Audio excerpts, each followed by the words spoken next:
동물용 체외 진단 의료기기 일명 진단키트는 반려동물의 전염병 감염을 진단하기 위한 하나의 수단으로 활용되고 있습니다. 그리고 이 진단용 키트는 온라인에서 쉽게 구입할 수가 있죠.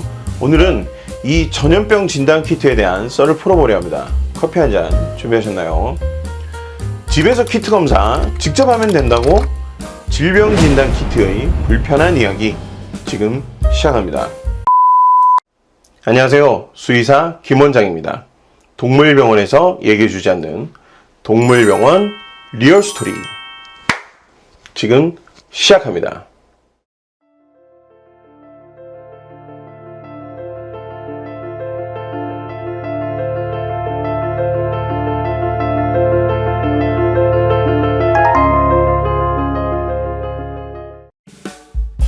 동물용 전염병 진단 키트에 관한 키트의 신뢰성과 동물병원 조치에 대한 글을 한 편 보게 되었습니다.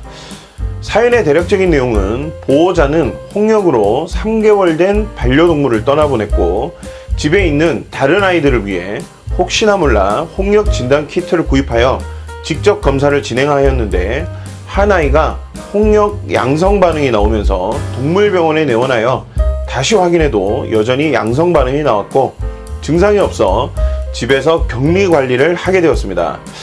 이틀 뒤 키트 검사에서 음성이 나오고 다음날 검사에서도 음성이 나오게 되고 거기에다 동물병원에서 증상이 있으면 양성이 나오기도 하고 증상이 없으면 음성이 나올 수도 있다는 말에 보호자에게 혼란이 생기게 된 것입니다.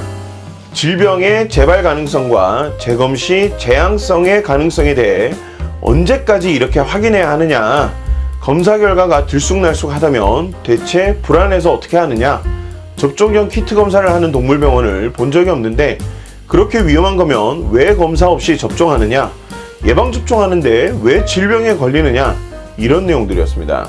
키트 검사에 대해 이해가 부족하고 바이러스나 질병에 대해 지식이 없다 보니 키트만으로 질병을 진단한다고 알고 있고 그러다 보니 발생하는 문제인 것 같습니다. 질병 진단 키트는 정확하게는 질병 진단에 사용되는 하나의 도구일 뿐이고 이 키트가 의미하는 것은 내가 채취한 검체에 현재 바이러스가 있다 없다 이걸 구분해 주는 것입니다.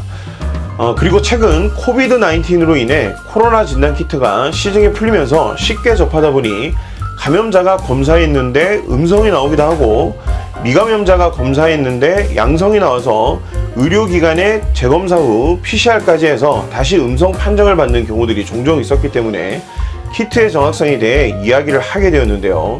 키트 정확성을 이야기할 때는 흔히 민감도와 특이도를 기본으로 하고 여기에 양성 예측도라는 개념을 더해서 판단을 하게 되는데 오늘은 전체적인 진단율과의 관계에 대해서 이야기할 것은 아니니 민감도와 특이도만 잠깐 이야기해 보겠습니다. 민감도는 감염자를 양성이라고 판단하는 확률이고 특이도는 비감염자를 음성이라고 판단하는 확률입니다. 쉽게 예를 들어 한 키트가 민감도가 99%이고 특이도가 90%이면 100명 중 1명은 감염자지만 검사에서 음성으로 나올 수 있고 10명은 비감염자지만 양성으로 나올 수 있다는 의미입니다. 보통 우리가 시중에서 쉽게 구입할 수 있는 동물용 진단 키트는 대부분 회사가 한정적인데요. 그 회사의 제품들은 민감도와 특이도가 90% 후반대로 상당히 높은 비율을 보이고 있지만 다르게 보면 소수에서 드물지만 음성인데도 양성으로 나올 수 있고 양성인데도 음성으로 나올 수 있다는 의미입니다. 결국 키트는 완벽하지 않다는 것이고 그러다 보니 동일한 키트를 이용했는데도 결과가 달라질 수 있습니다. 이 개념은 키트의 결과가 100%가 아니라는 걸 말씀드리는 것이니 뭔가 복잡하지만 그냥 하고 넘어가시면 됩니다. 이것뿐만 아니라 키트는 채취한 검체에 현재 바이러스가 있다 없다라는 의미라고 말씀드렸죠. 결국 감염자라 하더라도 잘못된 검체를 채취함으로 인해 음성으로 나올 수 있습니다. 이런 문제들은 키트 자체의 문제이거나 검사를 시행하는 핸들러의 문제이고 결과 오류가 있는 경우는 이것 외에도 바이러스의 활성 여부도 영향을 주게 됩니다. 바이러스가 잠복기에 있거나 감염 초기로 바이러스가 환자에서 배출되지 않는 컨디션이라면 검사를 해도 음성이 나올 수 있습니다. 그래서 예방접종 전 증상이 없다면 검사를 하는 것은 의미가 없는 것이죠. 또한 질병의 회복기에는 바이러스의 배출량이 줄어들기 때문에 음성이 나올 수 있고, 회복기 중에도 어떠한 이유로 바이러스가 다시 활성이 되어 질병이 진행된다면 다시금 양성이 나올 수 있게 됩니다. 질병이 음성이 양성이고 양성이 음성이고 이게 대체 무슨 말이야, 이런 생각이 들게 되는데요. 그래서 키트 결과가 정확하다는 가정하에 현재 검체에 바이러스가 있다 없다가 아닌 그 이상의 의미로 해석을 하게 되면 혼란이 발생할 수 있습니다. 위양성, 위험성이 나올 수 있는 가능성은 모든 환자에서 존재합니다. 그래서 키트 검사 결과를 참고하여 환자의 증상과 컨디션을 정확하게 파악하고 질병에 관한 수의학적 지식이 더해져서 진단을 내리는 과정이 진행되어야만 질병의 진단을 정확하게 할 수 있습니다. 코로나 진단 키트를 두고 약국이나 인터넷으로 구입한 키트는 자가검사 키트라고 표현하고, 의료기관에서 사용하는 키트를 신속 진단 키트라고 다르게 표현하는 이유가 바로 이런 전문가를 통해 키트의 결과를 올바로 해석하고 진단했느냐를 보기 때문입니다. 그래서 사람 의료에서는 키트의 등급을 매기고 허가를 할 때 의료기관으로만 공급되는 전문가용 진단 키트와 우리가 쉽게 구입할 수 있는 일반용 검사 키트를 구분하고 있습니다. 전염병에 관한 모든 키트들은 대부분 전문가용으로 분류되어 있어서 구입이 불가능한 것이 일반적입니다. 하지만 동물용 진단 키트들은 이런 시스템이 없어요.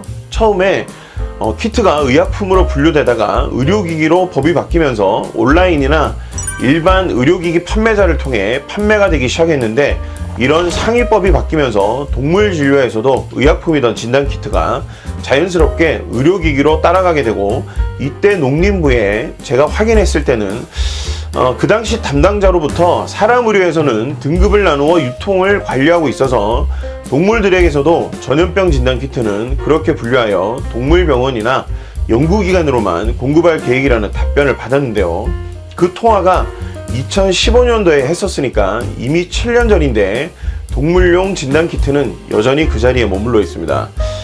이런 전문적인 내용에 대해 보호자들의 손쉬운 접근은 전문 지식 없이 키트의 결과를 접하게 되는 혼란이 유발되고, 보호자의 검사 행위에 대해 행위의 정확성이 검증되지 않기 때문에 수의사들은 그 결과를 신뢰하기 어렵다 보니 동물병원에서 재검사를 진행하기도 하고, 이런 행위들은 결국 동물병원에 대한 불신으로 이어지기도 합니다.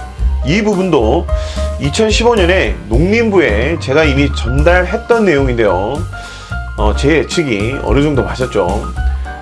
단순히 도구만으로는 질병을 진단할 수 없습니다. 질병은 효율적인 진단 도구에 정확한 전문 지식이 더해졌을 때 정확하게 진단될 수 있습니다. 농림부에서도 이런 혼란을 막기 위해 제도의 개선이 필요함을 인지하면 좋겠습니다. 그리고 백신을 해도 질병에 감염되죠. 백신에 관한 김 원장의 영상들을 보시면 도움이 될 거라 생각하고요.